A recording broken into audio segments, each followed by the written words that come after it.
Everyone, this is Deepali. Welcome to medicos for you.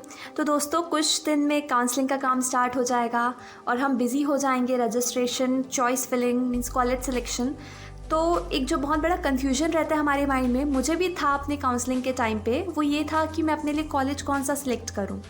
अगर आपका marks कुछ इस रेंज में आया है कि आपको स्टेट में भी बहुत अच्छा कॉलेज मिल सकता है और ऑल इंडिया बेसिस पे भी कॉलेज मिल सकता है, तो हम किसको प्रेफरेंस दें, किन क्राइटेरिया पे ध्यान रखें कि हमको एक बेटर कॉलेज मिले।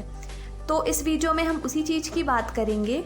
तो फ्रेंड्स, जैसे आपने 670 या 680 के अराउंड मार्क्स स्कोर किया है और आपको ऑल इंडिया बेसिस से बहुत अच्छा कॉलेज मिल सकता है, लाइक वो कॉलेज जो इंक्लूडेड है टॉप 20 या 30 मेडिकल कॉलेजेस ऑफ इंडिया, तो ये कॉलेजेस आपको बिल्कुल नहीं छोड़नी है, क्योंकि यहाँ पे आपको बहुत अच्छी फैसिलिटीज़ प्रोवाइड कराई जाएंगी, बहुत अच्छी स्टडीज़ होती है यहाँ पे। तो इन कॉलेजेस को बिल्कुल नहीं छोड़ना है। अगर आपने 640 या 650 अराउंड मार्क्स स्कोर किया है तो आपको स्टेट बेसिस पे भी एक अच्छा कॉलेज मिलेगा और ऑल इंडिया बेसिस पे भी आपको एक अच्छा कॉलेज मिल रहा है। तो यहाँ पे हम किन क्राइटेरिया का ध्यान रख के ऑल इंडिया बेसिस पे कॉलेज सेलेक्ट करें। तो सबसे पहली चीज़ जो मुझे लगती है आपको ध्यान में रखनी है वो है वहाँ का बॉन्ड। सबसे पहले हम ये जान लेते हैं कि ये बॉन्ड क्या होता है। तो 4.5 ईयर MBBS करने के बाद आपको कुछ साल का सर्विस देना पड़ेगा, और अगर आप ये सर्विस नहीं देना चाहते हो तो गवर्नमेंट को आपको कुछ अमाउंट पे करना पड़ेगा। तो ये कितना अमाउंट पे करना है और कितने साल की सर्विस देनी है, ये हर स्टेट के लिए अलग अलग है। तो अगर आप कहीं कोई मेडिकल कॉलेज सेलेक्ट कर रहे हो तो ये बात आपको पता होना बहुत ज़रूरी है कि वहाँ कितने साल की सर्विस देनी है और सर्विस ना देने पर आपको कितना अमाउंट पे करना है। जैसे कि हम उत्तराखंड का देखते हैं। उत्तराखंड में आपको पूरे 5 साल की सर्विस देनी पड़ेगी MBBS करने के बाद, और अगर आप ये सर्विस नहीं देना चाहते हो तो उस केस में आपको 1 करोड़ रुपीज़ गवर्नमेंट को पे करना है। छत्तीसगढ़ की बात करें तो यहाँ पे आपको 2 साल की सर्विस देनी है और टोटल 25 लाख पे करना है अगर आप ये सर्विस नहीं देना चाहते तो। असम में यही 5 साल की सर्विस है और 30 लाख पे करना है अगर आप ये सर्विस नहीं देना चाहते तो। वैसे ही कर्नाटका में भी 1 साल की सर्विस देनी है और सर्विस ना देने पर 10 लाख आपको पे करना पड़ेगा।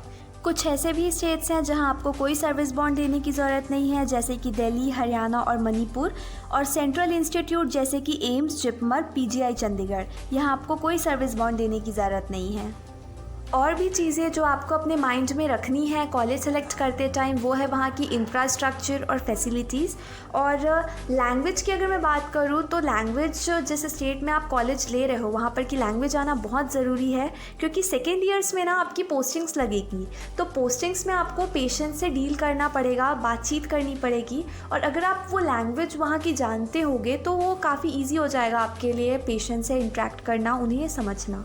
अब बात करते हैं एक बहुत ही स्पेशल मेडिकल कॉलेज का, जो है armed forces medical college Pune. जिनका ड्रीम है इंडियन आर्मी में सर्व करने का, उनके लिए ये बेस्ट कॉलेज है।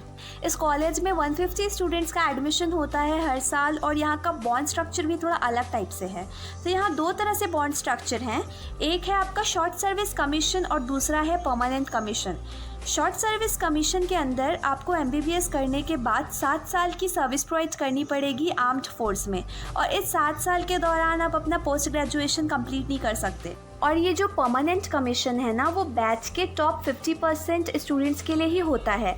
यहाँ पर आपको MBBS करने के बाद 20 इयर्स की आर्म्ड फोर्स में सर्विस देनी है, और स्टार्टिंग के 4 साल सर्विस देने के बाद आप अपना पोस्ट ग्रेजुएशन कंप्लीट कर सकते हो। तो गाइज़, अभी तक मैंने बात की है गवर्नमेंट मेडिकल कॉलेजेस की, और अगर आप प्राइवेट मेडिकल कॉलेजेस में एडमिशन लेना चाहते हो, जैसे कि आपके टॉप प्राइवेट कॉलेज हैं Kasturba medical college, Manipal, Kalinga institute of medical science Bhubaneswar. दोस्तों, मैंने डिस्क्रिप्शन बॉक्स में PDF के लिए एक लिंक दिया हुआ है। उस PDF में इंडिया के top 40 medical colleges, top 10 private medical colleges with its fee structure, और इंडिया की डिफरेंट स्टेट्स में कितना कितना बॉन्ड है उससे रिलेटेड इन्फॉर्मेशन मैंने उसमें डाला है। आप उसको वहाँ से डायरेक्ट डाउनलोड कर सकते हैं। आप प्लीज़ उसको जाके देखें और मेरे इस वीडियो को लाइक और शेयर करें एंड सब्सक्राइब करें मेरे चैनल को।